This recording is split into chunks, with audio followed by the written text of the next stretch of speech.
अमन अमन आए हैं सुग्रीव की जगह लेने। सचिन ओहो क्या खेल दिया, यही सुग्रीव वाली शॉट और गेंद।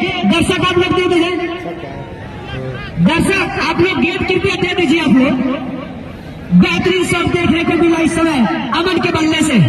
पहले गेंद पे ही बाउंड्री जड़ दिया सचिन को। अगली गेंद सचिन और ये फिर से उठा के खेल दिया है। दर्शक गेंद दे दे, बोल दीजिए।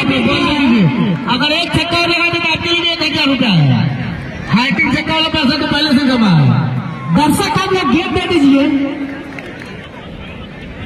और बता दूं अमन क्या का पैसा जाएगा? जाएगा, बिल्कुल जाएगा। जरूर जाएगा। अगली गेंद ये हैट्रिक सिक्स।